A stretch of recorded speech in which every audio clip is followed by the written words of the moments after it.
Hello friends, আমি শ্রী চলে এসেছি আজকে নতুন রেসিপি নিয়ে ফুলকপির রোস্ট। তো বন্ধুরা দেখো, ফুলকপির রোস্ট বানানোর জন্য প্রথমে আমি হালকা গরম জলে ফুলকপিগুলোকে দিয়ে হালকা করে একটু ভাপিয়ে নেব।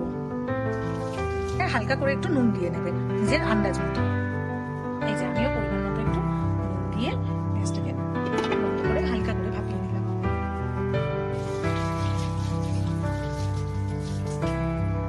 তো দেখো বন্ধুরা, আমার ফুলকপিটা লাঞ্চ হয়ে গেছে। এবার আমি আস্তে আস্তে এটা জল থেকে তুলে রেখে দেবো।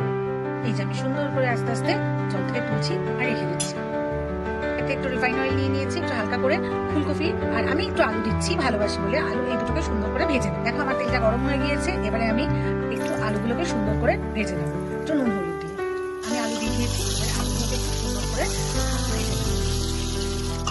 দেখো আমি আলুগুলোকে লাল লাল করে ভেজে নিচ্ছি।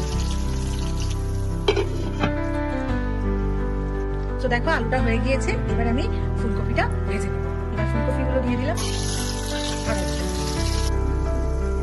তো দেখো আমার ফুলকপি ভাজাও ডান। এবার আমি কড়ায় আবার একটু জল নিয়ে নেব, সামান্য জল, খুব বেশি। দেখো জলটা ফুটছে। এবার আমি এর মধ্যে একে একে টমেটো, শুকনো লঙ্কা, পেঁয়াজ, কিছু বাদাম, রসুন ভালো করে দিয়ে এটাকে একটু ভালো করে ফুটিয়ে নেব। দেখো জলটা পুরো টেনে গিয়েছে। এবারে আমি এটাকে গ্রাইন্ডারে দেবো পেস্ট করার জন্য, বাট ঠান্ডা হলে তবেই পেস্ট করবে। এই যে দেখো আমি এবারে গ্রাইন্ডারে আস্তে আস্তে সব ভেঙে দিলাম।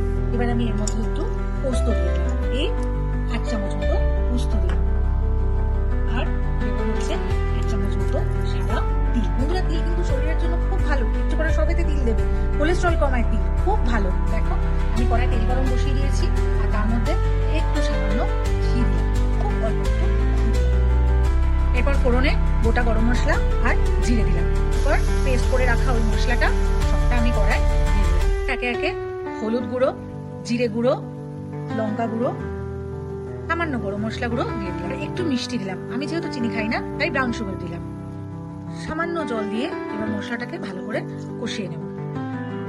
দেখো আমি একটু একটু করে জল দিচ্ছি আর মশলাটাকে ভালো করে কষাচ্ছি। দেখো তেল বের হওয়া ছেড়ে দিয়েছে। আমি এবারে একটু মটরশুঁটি দিয়ে দিলাম। শীতকাল মটরশুঁটি না দিলে তরকারি জমে না। পর্যায়ে এসে আমি নুন দিয়ে দিলাম পরিমাণ মতো। মোটামুটি কিছুটা যখন কষে এসেছে আমি তখন দিয়ে দিচ্ছি টক দই।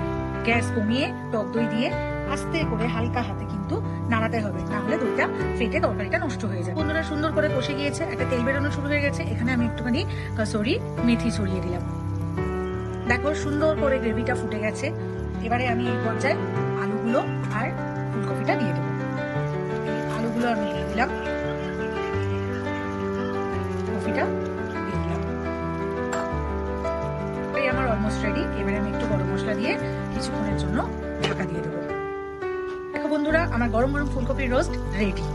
এবার আমি সার্ভ করার জন্য প্ল্যাটার বানাবো। সো দেখো বন্ধুরা আমার গরম গরম ফুলকপির রোস্ট রেডি টু সার্ভ। আমি একটু ধনেপাতা দিয়ে গার্নিশ করেছি। আর এই যে আমার ফুলকপির রোস্ট। তো বন্ধুরা দেখো আমার ফুলকপির রোস্ট রেডি হয়ে গিয়েছে। আর তোমরাও এটা চটপট ট্রাই করো আর আমার চ্যানেলটাকে সাবস্ক্রাইব করো, লাইক করো আর কমেন্ট করো।